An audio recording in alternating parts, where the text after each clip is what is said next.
Le Real Madrid tient une nouvelle pépite, un diamant brut venu tout droit de River Plate, à peine 17 ans, mais déjà comparé au plus grand meneur de jeu.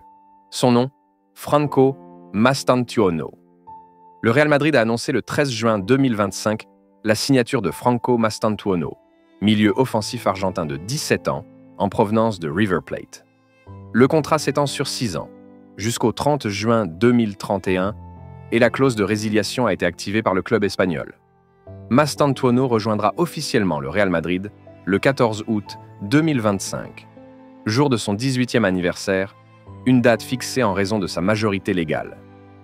Et aujourd'hui, sur Casablanca News, on vous dévoile la stratégie secrète de Xabi Alonso pour l'intégrer dès cette saison dans le 11 madrilène. Quelle position? Quel rôle? Et surtout, faut-il déjà le titulariser? Chaque jour, on vous livre l'essentiel de l'info, les sujets qui font débat. Franco Mastantuono, c'est d'abord une vision, un gaucher élégant, technique, capable de dribbler, de passer entre les lignes, de frapper de loin et de créer. Il a explosé à River Plate, devenant le plus jeune buteur de leur histoire. Et mieux encore, il a marqué dans un super classico à 17 ans. Coup franc direct, 30 mètres, pleine lucarne. Le Real Madrid n'a pas hésité. Plus de 45 millions d'euros investis. Une arrivée prévue le 14 août 2025. Le message est clair. Il n'est pas là pour jouer avec le Castilla. Et maintenant, la grande question, où le faire jouer?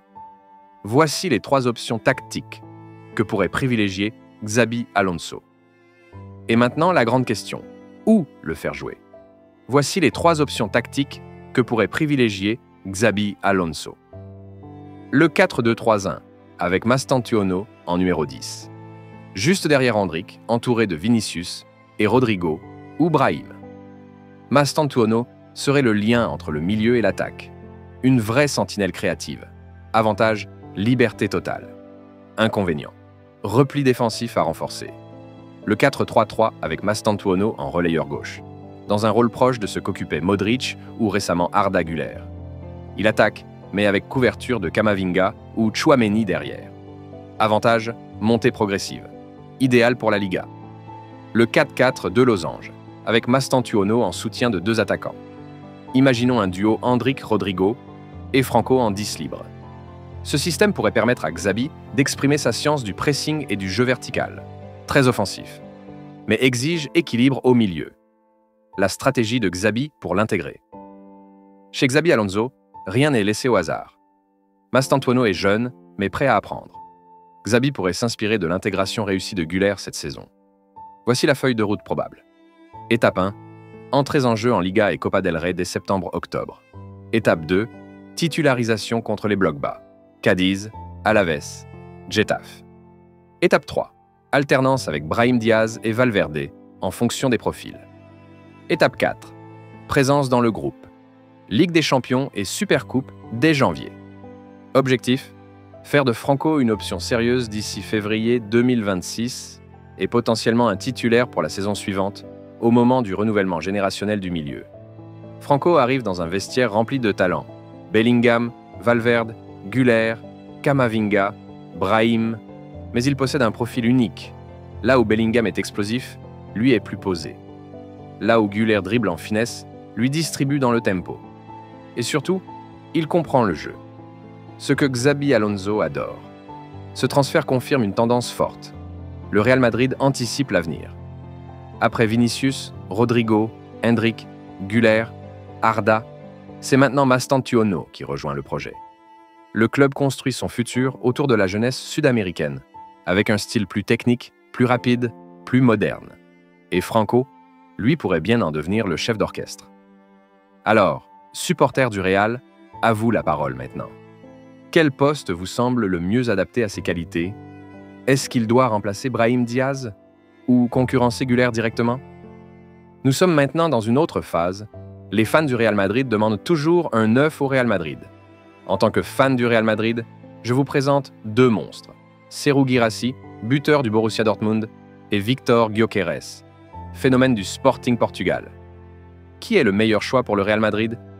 Qui s'intégrerait le mieux dans l'équipe de Xabi Alonso? Et surtout, qui vous feriez-vous signer, vous, les Madridistas? Serhou Guirassy, le renard de surface. Âge, 28 ans. Club actuel, Borussia Dortmund. But 2024 à 25. 24 buts, toutes compétitions confondues. Caractéristiques. Véritable attaquant de surface. Excellent dans le jeu aérien. Très efficace. Peu de tirs, beaucoup de buts. Sait jouer en remise et garder le ballon dos au but.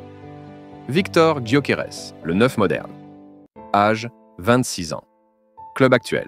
Sporting CP, Portugal. But 2024 à 25. 44 buts, plus 14 passes décisives. Caractéristiques. Solide, rapide, technique. Excellent en pressing. Très à l'aise pour jouer en profondeur ou combiner dans les petits espaces. Peut créer ses propres occasions. Alors, le choix est clair. Vous voulez un Guirassy pour jouer les finisseurs en sortie de banc, comme Joselu, ou vous préférez un Gyökeres pour dynamiser l'attaque, jouer à fond les transitions et bâtir sur du long terme? Tout dépend de la vision de Xabi Alonso. S'il voit Mbappé comme neuf, Gyökeres risque de gêner la hiérarchie. Mais s'il veut un neuf pur pour alterner les styles, alors Guirassy coche toutes les cases. Quel est le profil idéal pour notre Real Madrid 2025 à 26? Dites-nous tout en commentaire, le débat est lancé. Et n'oubliez pas de liker, de vous abonner à Casablanca News et de partager cette vidéo. Et surtout, n'oubliez pas, ici, c'est Casablanca News, la voix des vrais fans. À très vite, à la Madrid.